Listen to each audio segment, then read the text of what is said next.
Well, I have to tell you, this past year, Blumhouse hasn't really put out much of good flicks that I've enjoyed. I mean, Imaginary was okay, and I recently saw Afraid, which will get a me review coming up soon. Was all that great? But I checked another recent film of theirs, and this one is very good. It's Speak No Evil, fresh from theaters, and now on physical media and streaming on Peacock. But is it as good as they say it is?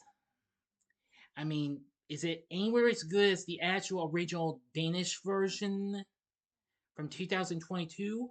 Or is this one not worthy to speak of? Find out in this spoiler free review right now. Big D's Entertainment Rankings and Reviews.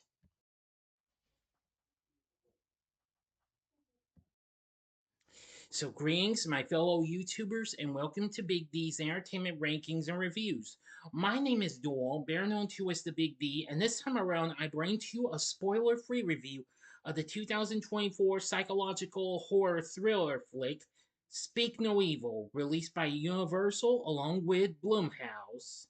Directed by James Watkins, who who also wrote the screenplay for this. This is a remake of the Danish-Dutch film of the same name released 2 years before this. The film stars James McAvoy, Mackenzie Davis, Aisling Franciosi, Alix West Lefler, Dan Hough, and Scoot McNairy. Now, the film plots follows an American family who are invited to stay at a remote farmhouse of a British couple for the weekend, and the hosts soon begin to test the limits of their guests as the situation escalates. Now, this film came out just a few months ago, back in September of this year. And eventually, it did fine and what have you. Got mixed, well, it got not mixed, but good reviews.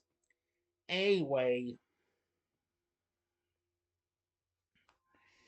while vacationing in Italy, American couple Louise and Ben Dalton and their preteen daughter Agnes meet and befriends free-spirited British couple Patty and Ciara and their son Ant. Back home in London, Louise and Ben are at odds over his unemployment and her infidelity.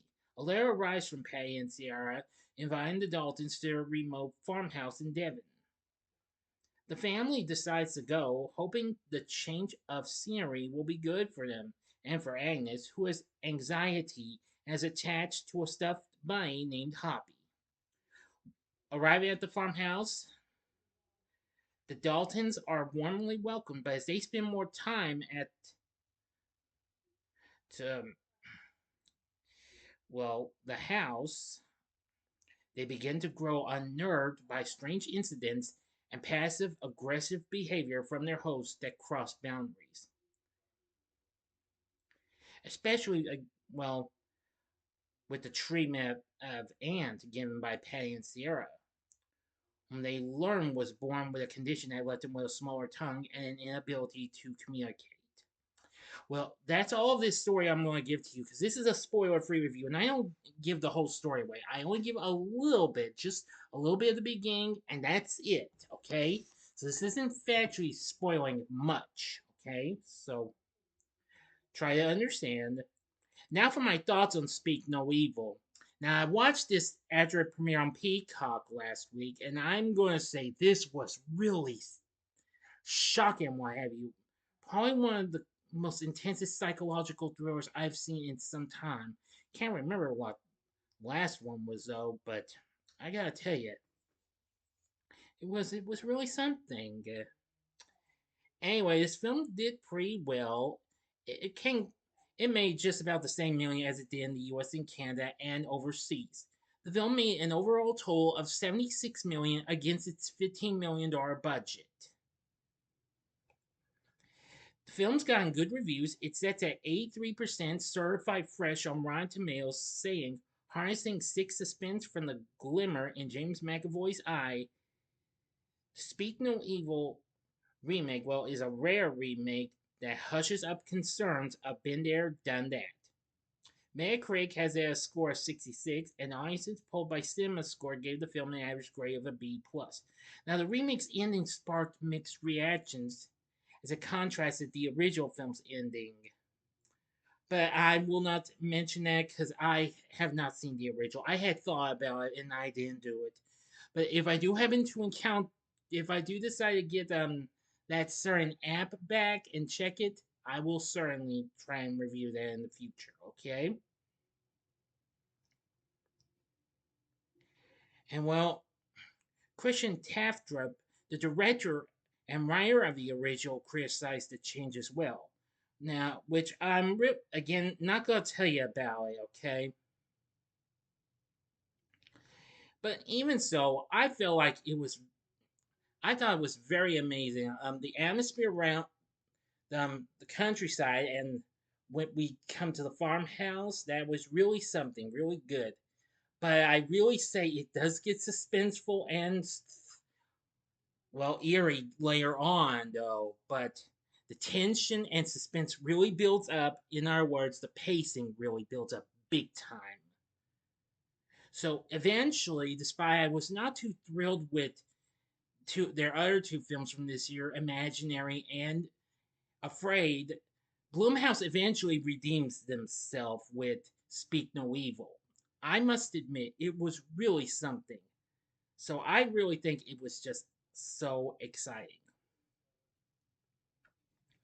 Now, for our cast, we have James McAvoy, who I know from numerous films, including the X-Men prequel series and Wanted and many other films. He voices Patty. He was good. Mackenzie Davis played Louise, and I must say she's very good as well. Of course, she was well known for recently appearing in films like The Martian, Blade Runner 2049, and and many others, and she was also well known for appearing on the AMC series Halt and Catch Fire. Ben is played by Scoot McNairy. Now, of course, he's appeared in films like 12 Years a Slave, Gone Girl, and Batman v Superman Dawn of Justice. Excuse me, gotta hit myself. Once Upon a Time in Hollywood and Lyle Lyle Crocodile. Well, I'm gonna say that Davis and McNairy do a real good job in playing the Daltons. Now, for their daughter, Agnes, she's played by Alix West Lefler, and I must admit, she's very good in her performance. Ciara's voice is played by Aisling Franciosi, who actually appeared in the second season of the TNT series Legends years back. Let's see. And she was recently in the last voyage of the Demeter last year. And she was also in a couple of episodes of Game of Thrones as well. And finally, Ant is played by Dan Hough. I'm going to say he was really good in his performance. I know we couldn't hear what he says, Ying and what have you, but nevertheless, I have nothing against that because I think, well, I think you know what I'm trying to say. If not, then I humbly apologize. So anyway, I think the cast is exceptionally really good in Speak No Evil. So from the way I see it, Speak No Evil is a good movie. It's very suspenseful, thrilling, and yeah, cast is really good. I like the story. I don't mind the ending. I know, even though I never saw the original, but I need to. I will again, as I said already. I'll try and look into it one day. Okay. But I think the suspense and thrills really build up in the pacing department. So overall, I thought it was pretty good, and James Watkins' direction was good, just like his story. So I thought Speak No Evil was very good, a very good horror flick for this year. I think this is a film I think you might want to check out. I do believe it's available on physical media, and if it is, then you need to go buy it. But And of course, the film is currently now available to stream exclusively on Peacock. And then it will later come to Stars, and then so on. So for my score, I'm gonna give Speak No Evil 4 stars. On a scale of 1 to 10, I'm gonna give it an 8.5. So, what did you think of Speak No Evil, the 2024 version from Blumhouse? Let me know in the comments section below. If you like this video, consider clicking the like button, subscribe, and be a part of the Big D Nation. Continue to help support my channel. Make it grow and make the views grow. Tell all your friends about my channel. Give them to know me. Maybe they'd like to be a part of my Big D Nation. Maybe be, or you can let them, or you can share my vids with your friends if you like. Join me next time when I bring you another spoiler-free review, and it'll be on Smile 2. So, if you liked my review of Speak No Evil, you may want to check out these other 2 films that took place on a farm that are horrifying. In the upper left-hand corner is my review of X from 2022. In the upper right-hand corner is my review of its prequel, Pearl. Both of these are spoiler-free reviews, or go to the bottom left-hand corner and see my spoiler-free review of a really good film Blumhouse put out last year. Still one of my favorites, Megan. And the bottom right hand corner is the button you can click to subscribe. If you like rankings and reviews on movies, TV, music, video games, etc., then I'm your guy. Thanks for watching. Until next time, I'm the Big D saying, see ya.